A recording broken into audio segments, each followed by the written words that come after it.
بسم اللہ الرحمن الرحیم۔ حضرت ابو مالک اشعری رضی اللہ عنہ سے روایت ہے، رسول اللہ صلی اللہ علیہ وآلہ وسلم نے فرمایا، پاکیزگی نصف ایمان ہے۔ صحیح مسلم حدیث نمبر 2323۔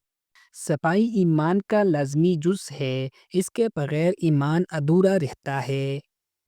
حضرت عائشہ رضی اللہ عنہا فرماتی ہے کہ رسول اللہ صلی اللہ علیہ وآلہ وسلم نے فرمایا، مسواک کرنا منہ کو پاک اور رب کو راضی کرتا ہے۔ صحیح بخاری حدیث نمبر 887۔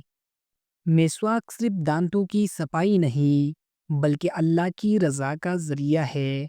حضرت حذیفہ رضی اللہ عنہ بیان کرتے ہیں، جب نبی کریم صلی اللہ علیہ وآلہ وسلم رات کو نماز کے لیے اٹھتے تو سب سے پہلے مسواک کرتے۔ صحیح بخاری حدیث نمبر 245۔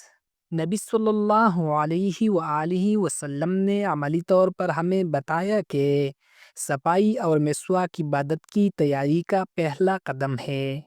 قرآن میں اللہ تعالیٰ ارشاد فرماتا ہے، بے شک اللہ پاکیزگی اختیار کرنے والوں کو پسند کرتا ہے۔ سورۃ التوبہ آیات نمبر 108۔ صفائی کرنے والے اللہ کے محبوب بندے ہیں۔ مختصر خلاصہ، صفائی اور مسواک چھوٹی سنتیں لگتی ہے، لیکن یہی نصیحت ایمان اور اللہ کی رضا کا ذریعہ ہے۔ جو انہیں چھوڑ دیتا ہے وہ جسمانی روحانی نقصان کا شکار ہو جاتا ہے۔ یا اللہ ہمیں صفائی پسند اور سنتوں پر عمل کرنے والا بنا دے۔ بھائیو، اگر آپ چاہتے ہیں کہ یہ نورانی سنت زندہ رہے تو کمنٹس میں یا اللہ ہمیں سنتوں پر عمل کی توفیق دے لکھ کے اور مزید احادیث کے لیے چینل سبسکرائب ضرور کریں۔